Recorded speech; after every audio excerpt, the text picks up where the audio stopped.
So it is being recorded now. Okay. So that's very nice. Let's start over.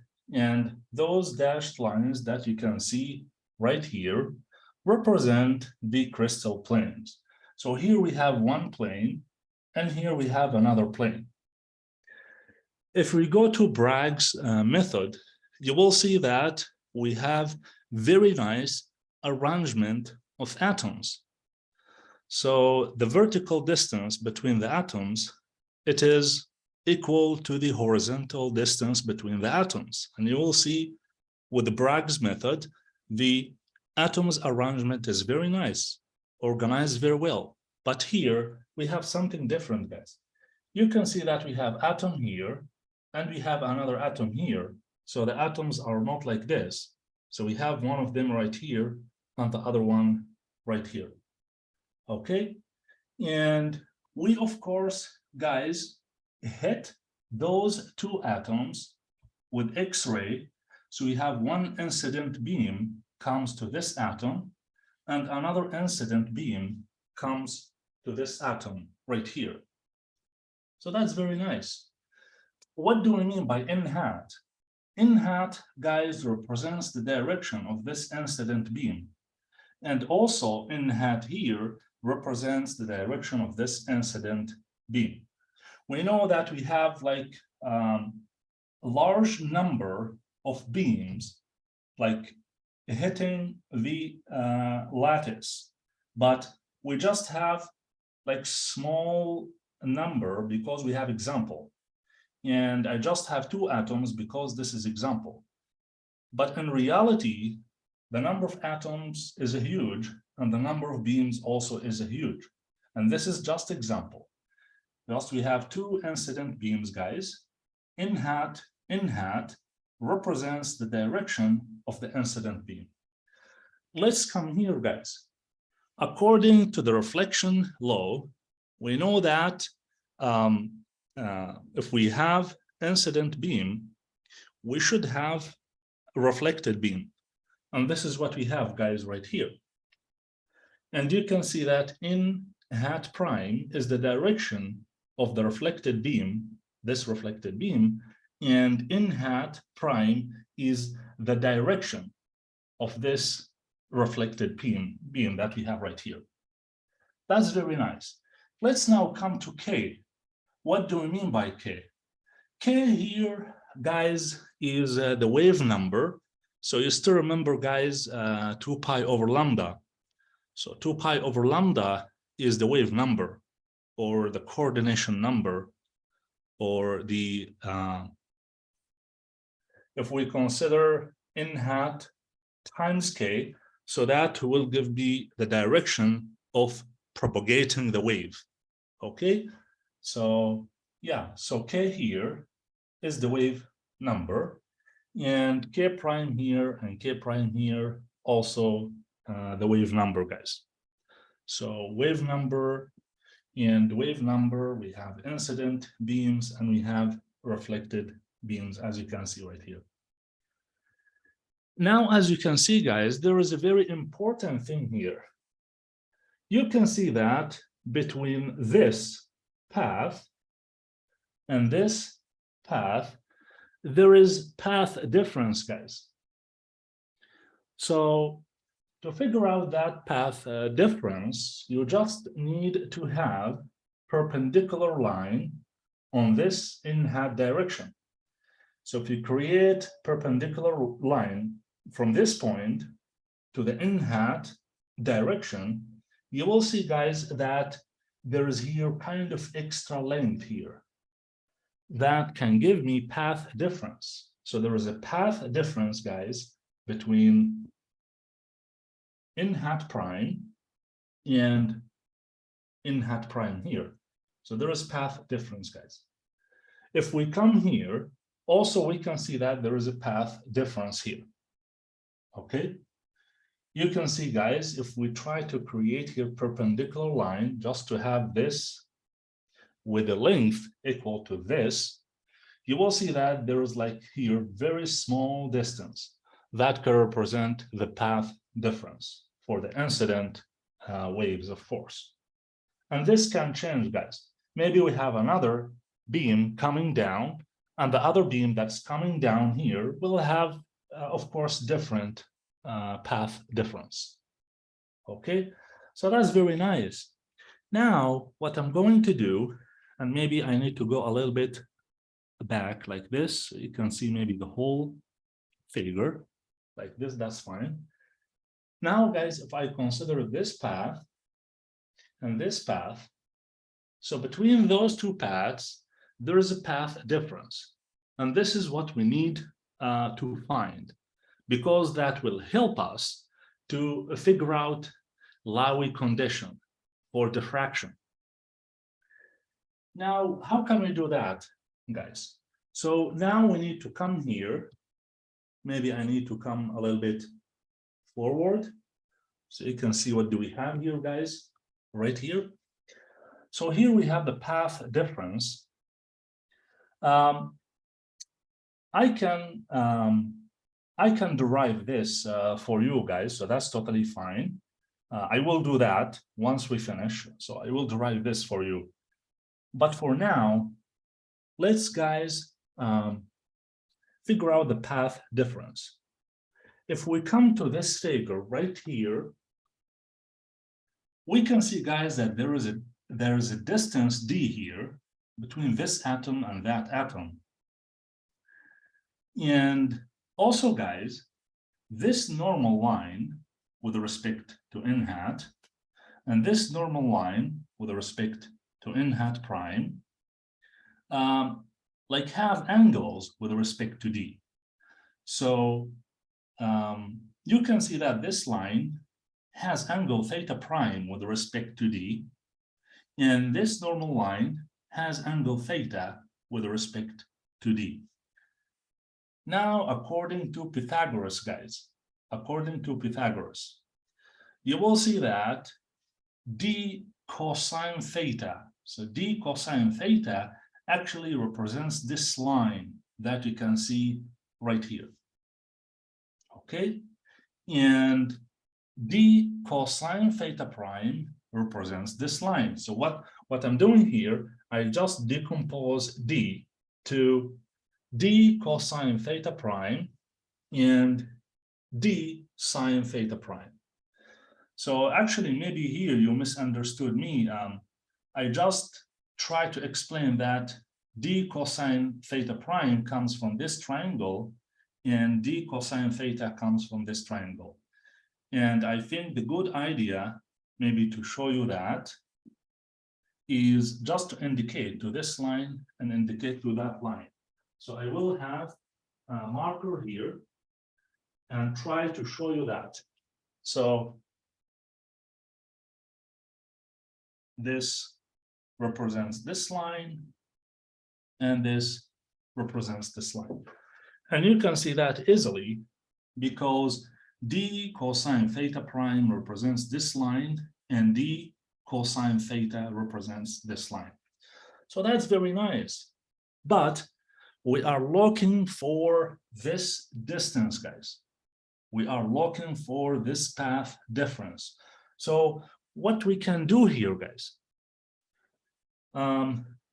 actually what I'm going to do here, I'm going just to create letters that indicates to this point. So maybe this is point A, and hopefully you can see that. Maybe I can be a little bit closer. Yep. So this is point A.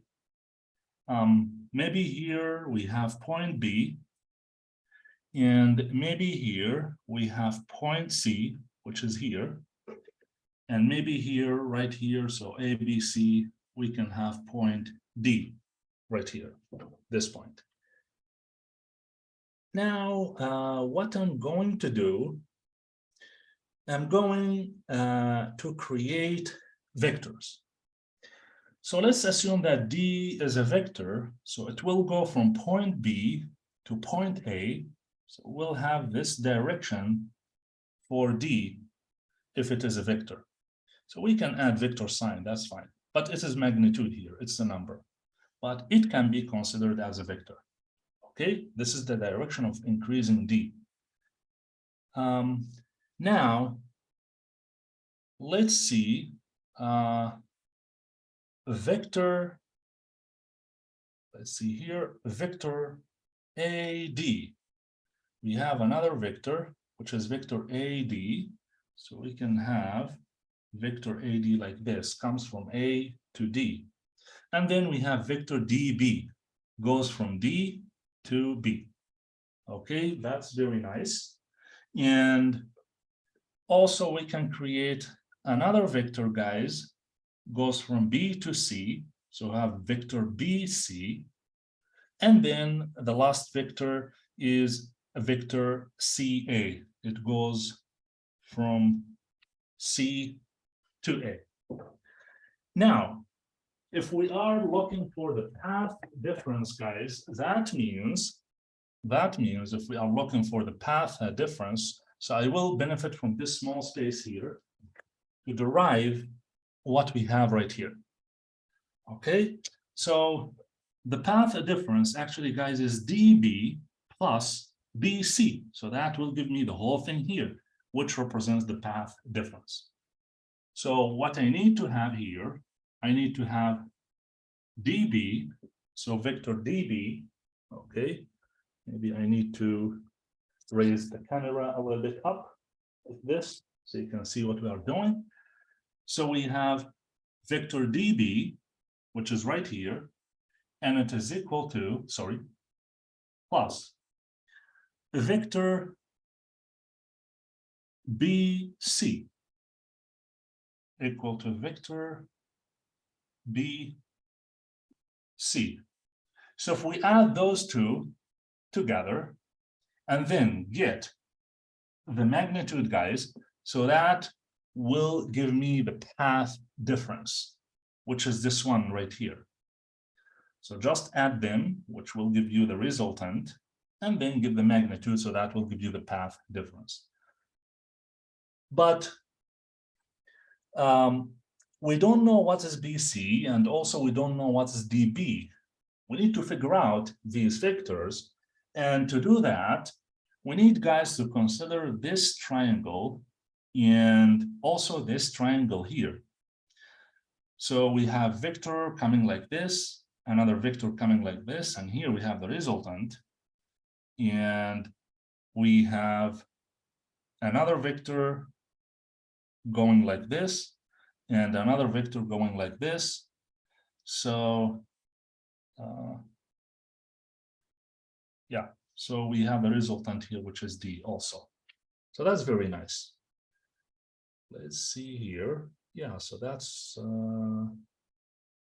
that's correct. I will double check the direction of this vector, but let's write those two equations first from triangle 1 and triangle 2 and see what will happen. So we understand that. I will write that here. So we need to know dB as a magnitude, of course, and also we need to know BC, because that will give me the path difference. Okay, I will come now to this triangle, guys, and see what we have. I have AD. I will write that down. So I have AD, vector AD, plus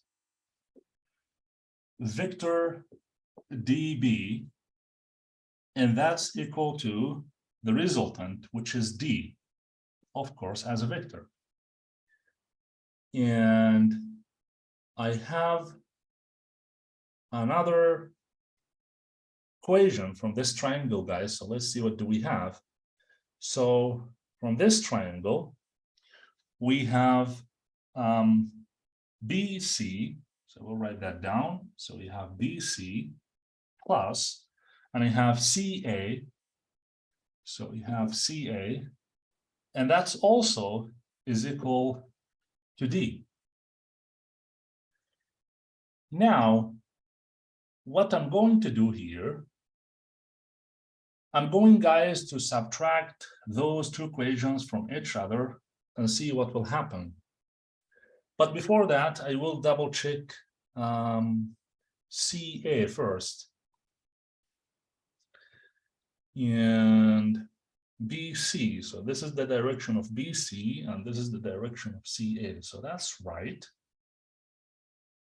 Okay. And yeah, I think, guys,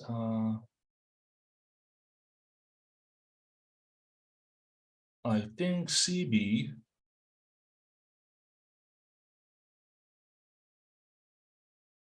should be, yeah, let's try with that and see what will happen. So if I subtract them, so D minus D, so that will give me 0. If that gives me 0, guys, so what we will have here AD plus DB minus BC and then minus CA, and that's equal to 0. Okay. So if we move DB to the other side and BC to the other side, so what will happen? We will have AD vector minus CA vector, and that's equal to BC minus DB. Okay, so AD minus CA is equal to BC minus DB. And this is not what we are looking for here. So maybe, yeah, maybe we need to create some changes here. So this equation is not going to help us.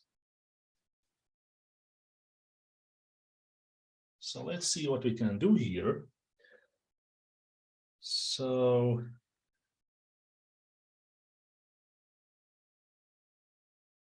what about, let's see here.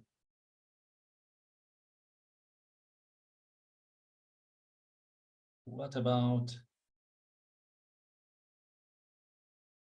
so this direction, I will just, yeah, I need to change one of them. So D should be,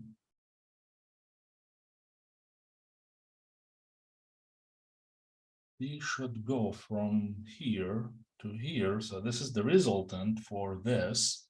That's very nice. ADDB. So this is the resultant, and this is very good. Now what I'm going to do, I'm going to come here. So I have DB and then BC. So this is the resultant.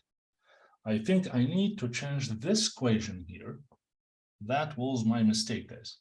So I will do D, vector D plus vector BC. So I have vector here BC, and that's equal to the resultant, which is AC. So I have here AC, and you can see that, guys.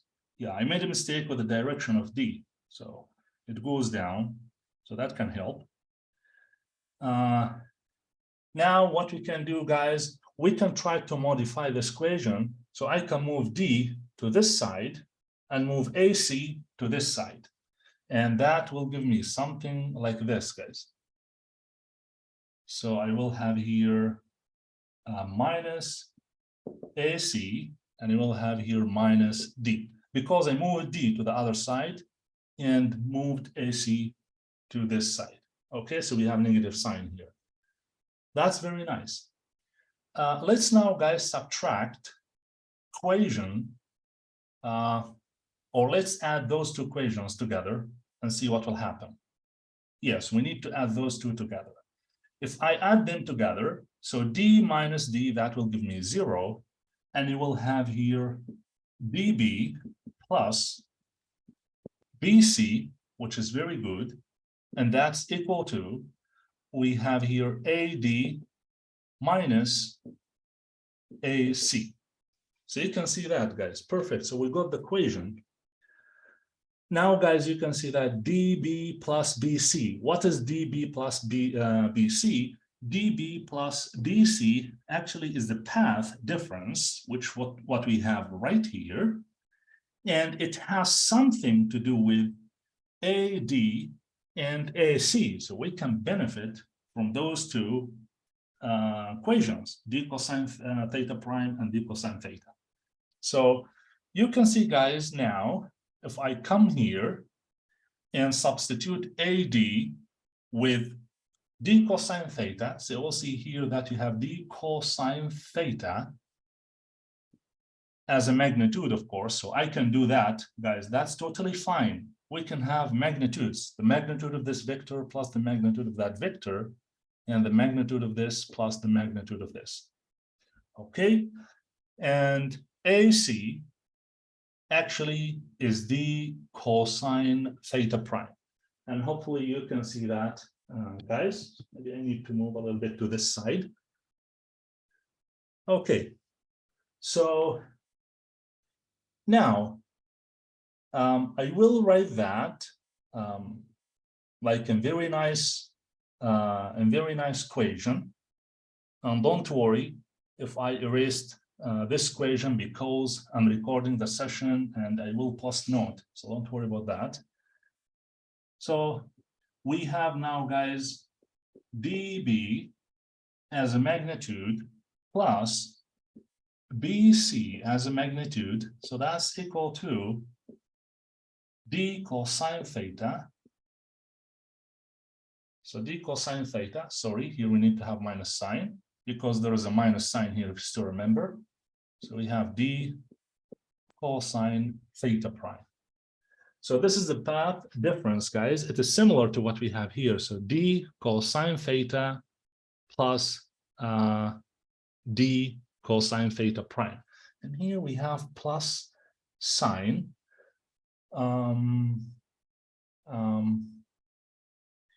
Yeah, I think, guys, it can be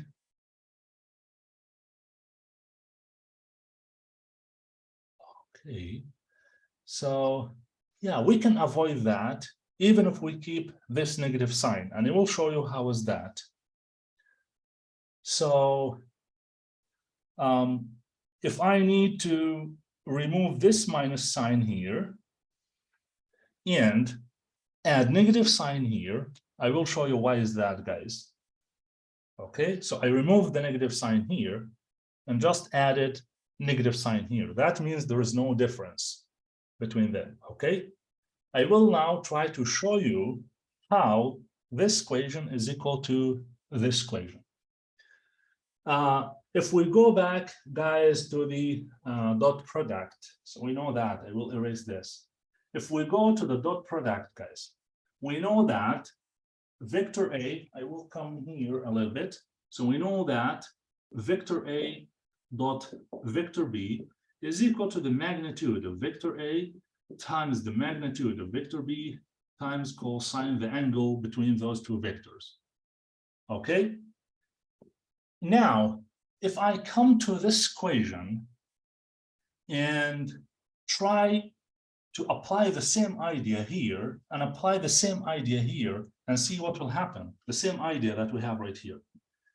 So instead of vector A, which is just example, I will use vector D, which is this one, dot the direction, which is n hat.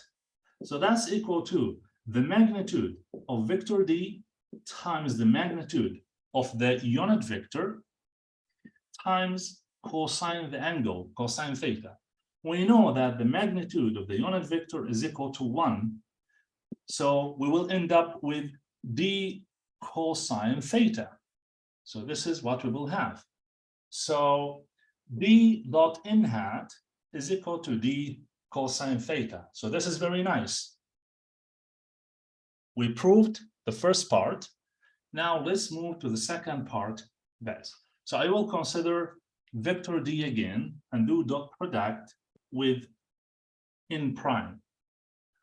So d dot n prime hat, this is n prime hat. So that will give me d as a magnitude, n prime hat, and then cosine theta prime, the angle between them. Okay, so yeah, which is this angle here. So you will see that now, guys, that d times 1, which is the magnitude of the unit vector, and then times cosine theta prime. So we'll have d vector dot n prime hat, that's equal to d cosine theta prime. So, and that's why here, if I move to this side, and that's why, guys, here we have d cosine theta prime is equal to d vector dot n prime hat. And d cosine theta is equal to d vector dot n hat. That is very nice.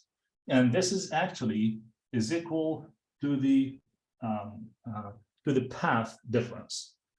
And just, guys, to help you to remember, d cosine theta actually represents the magnitude of AD, vector AD. So we'll have now AD vector, just to remind you guys. And here, of course, we have a negative sign, and then we have the magnitude of this vector, which is AC, vector AC. So we can have here AC. That's very nice. So the magnitude of a vector AD minus the magnitude of vector AC, that give me the path difference, which is, of course, the magnitude of dB, vector dB, plus the magnitude of vector BC, which is very nice. Now, guys, the path difference that we have right here actually is the key to understand Laue method. So that's very nice. I will now come here, maybe a little bit down, You can see what we have down, guys, here. So we know what is the path difference, which is very good. So this is the path difference. So what we have here, we have d dot n hat minus d dot n hat prime. So we can have d out of the parentheses, and we have d dot n hat minus n prime hat. And those two, guys, represent the direction of the incident beam and the reflected beam. Again, just to remind you guys. And that will lead us to a very important condition, guys. So the condition for the constructive interference, you still remember, guys, what I explained last time about having incident wave and reflected wave in phase and out of phase. So if we have them out of phase, that means we will have destructive interference. And maybe here we will have m+1 times lambda. But the condition for the constructive interference, guys, according to what we have here, actually is equal to the path difference. And I apologize for that. So I need to keep n hat and n hat even here. Okay. And we need to have here dot sign, dot product. So you can see, guys, that the path difference should equal to m lambda. If the path difference is equal to m lambda, so that will give me constructive interference. And if we have this condition, we can study the X-ray diffraction using Laue method. Okay, so that is very nice. So that's very nice, guys. And I will show you guys how to figure out the final condition for Laue method. So, and if we try to compare between Laue method and Bragg's method, you will see that they agree with each other. Okay, so let's come here, guys. I will just try to go through this, guys. Since we have here an array of scatters at the sides of the previous lattice, here we have array of scatters. So we have group of scatters, guys. So what will happen if we have something like this? So I will now move to the next whiteboard and see what do we have. So let's do that. And I will move here and be a little bit closer so you can see what do we have, guys. So let's do that. Yeah.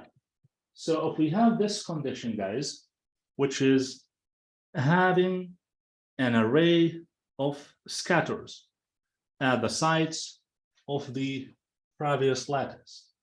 So if that happened, so what we can do, guys, we can use this equation. So we can have R vector, and by the way, R vector is the previous lattice vector. So this is the previous lattice vector, guys. And again, K and K prime vectors are the wave vectors. So we have 2 pi over lambda in hat and 2 pi over lambda in prime hat. We have lambda here and we have lambda here because we have the same wavelength for the X-ray. So yeah, that's very nice. So R dot K minus K prime is equal to 2m pi. So it looks like having this equation, and it will go back. So having this equation, the equation that I showed you guys previously, which is d dot in hat minus in hat prime. So let's try to do this. If we multiply this equation by 2 pi, maybe I will do that here. If I multiply the whole equation here by 2 pi and then divide the whole equation by lambda, okay, the whole equation, that means also here I need to multiply this side by 2 pi over lambda. So maybe I can create square parentheses and do something like this and do 2 pi over lambda. So that's very nice. If I multiply the whole equation that you can see right here by 2 pi over lambda, so what will happen? That will give me 2 pi times d over lambda, okay? And here we will have 2 pi times m times lambda over lambda. So lambda will be canceled here, and we will have 2 pi m on the right-hand side. And here, let's enter the 2 pi over lambda inside and see what will happen. So if we distribute 2 pi over lambda inside, we will have 2 pi in hat over lambda minus 2 pi in hat prime over lambda. And that will give me k vector and k hat vector, which are the wave, the direction of propagating the wave. So people call k the propagation vector, okay? And if we have it as a magnitude, so people use the wave constant, okay? That's very nice. So that's why, guys, we have this equation that you can see right here, okay? And it will go up a little bit. So, and this are guys can be in maybe in three dimensions as a previous lattice vector, translation vector, for example. So that can happen, and we can have it as R, and we can have it in general as D vector. So we have N1, A1 hat plus N2, A2 hat plus N3, A3 hat. So this is D that we have right there. Okay, if we consider those bases, A1, A2, A3, or we can use R according to the book. So the book used R here. This is the previous lattice vector R. So that's very nice, guys. But for this statement that I showed you guys, and for this equation that we have right here, we have a condition. This condition tells me that, so maybe I need to come a little bit to this side. I know there is a window and sometimes it's hard to distinguish, but I will try to help you guys. So for all previous lattices, or for all previous lattice vectors, there is a condition. The exponential for I, this is a complex number, for I times R vector dot K prime minus K, that's equal to 1. Or, yeah, you can have the negative sign outside, so you have negative I R dot K minus K prime. So that's equal to 1, guys. This is the condition. This is the condition for what we have right here. Okay. If that is the case, so what we can do, guys, we can determine the change in the wave vector, which is delta K vector. So this is the change of the wave vector, delta K vector, and is equal to K prime vector minus K vector. Just the change between those two K vectors. Okay, and if we have this equation here, we can try to play with this equation and solve it for K. And if we do that, I will move this a little bit to this side, or maybe move here. If I do that, guys, and solve this equation for K vector, so what will happen? You can see that K vector is equal to K prime vector minus delta K.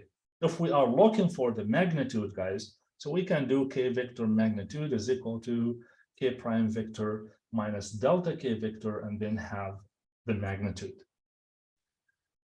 This equation is very important, and I will show you how is that, guys. Okay. And in case, so this is kind of special case, guys. So in case that K and K prime have the same magnitude, so what will happen in case of K and K prime have the same magnitude? So in this case, so you can use this equation, guys. So the magnitude of K vector is equal to the magnitude of K vector minus delta K vector. So that can happen just if K and K prime have the same vector. Again, we have here the propagation vector K and K prime. And here we have the relation between K and, here we have the relation between K and K prime and delta K. And also here. Yeah, but now, guys, what do we need to do? Now, we need to come back again to this equation that we have right here and try to draw it as vectors. So drawing this relation as vectors will help us to understand Laue condition. And you can see that in this figure that I have right here. So I will try to help you guys to imagine what we have right here. So maybe this is the face of this plane, and the back of this plane is behind. So maybe I will try to make here dashed lines. So you can see that this side comes from the back, and here also I will do dashed line. So you can see that this is actually just in the back of this plane, and this is the face of this plane. Okay, so if we try to apply what we have right here on this plane, and this plane actually is in crystal, and I will have K prime coming in this direction, and I will have K coming in this direction. So you will have hard time maybe to understand that, but if K is coming like this, So this will go in this direction. So we have incident and we have reflected. Incident and reflected, if you can see that, guys, because we need to follow this direction. So incident and reflected. But I need to have here head to head, tail to tail, and head to tail. So we can apply the vector idea, the summation of vectors, and apply that idea, guys, to understand this equation right here. Okay, so we have, guys, delta k plus k prime. So if I move, see here, yeah, let's see here, guys. So we have here delta k. If I move k prime to the other side, let's see what will happen here. Oh, look at, oh, I made a mistake, guys. So here we have k minus k prime. We should have even here k minus k prime. So that was a mistake. And also here, we need to have k minus k prime. And here, we need to have k and, oh, let's keep this k prime, but try to work with this. If I solve for k, so this will move to the other side with a positive sign. So we need to have here positive sign. Okay, so k prime and delta k prime. Okay, and this equation also will give me positive. That's correct. Now we have everything correct. Okay. Now, if we do delta k, and by the way, delta k, guys, is equal to half delta k plus half delta k. So that will give me 2 half delta k, which will give me delta k. Okay, that's very good. And we have the reflected ray has this direction, so we can do now delta k. This is the origin, of course. I will assume that this is the origin, and we are dealing with vectors. Okay, so that will help us to understand this equation. So I have delta k as a vector plus k prime, so that's equal to k. So delta k plus k prime, that's equal to k. This is how can we understand, guys, this equation right here. And if we go down, I will return back to the same equation that I showed you, guys. So we can do that again. So here we have k and here k prime. You can see that Laue condition, guys. Laue condition is a change in k, which is change in the propagation vector, is equal to the propagation vector for the incident ray minus the propagation vector for the reflected ray. And we know, guys, Laue method here try to explain to us how the crystal, just the mechanism, how the crystal reflect X-ray. This is what Laue method explained to us, like Bragg method. So also Bragg did the same thing. He just tried to explain to us how the crystal scatter the X-ray beam and give us the constructive condition. And also Laue did the same thing, just he used different idea to do that. So you can see he used k space here. Propagation, just he used k space here. Okay, and that's very nice. So we have this condition, which is actually has something to do with this condition up. I will go up just to show you this equation again. This equation up. Perfect. So also this condition right here can be called Laue condition for X-ray, for the X-ray diffraction. Okay, and also this method, guys, is used to study the powder samples and the solid state samples. So that's very nice. If you have any questions, let me know, but I will double check that we have some time. If we have some time, I will continue. So we have 10:03. So I think we just have 2 minutes, guys. Since we have 2 minutes, I will just remind you that we have the midterm exam on October 2nd, and you have homework number 4 and homework number 5. So please try to get them done. I can extend homework for due date if you'd like. Just let me know, send me email, and I can extend the due date. Maybe you would like me to push homework for due date to Monday, 31st. Just let me know. So you can bring me both of the homeworks, 4 and 5. But if you are done with homework 4, please just email me the homework so I can update your grade. Okay. I would like to thank you. So we are done today, guys. Let me know if you'd like me to post this session on Canvas so you can watch it anytime, and also the previous sessions that can help you guys to study for the exam. Just let me know.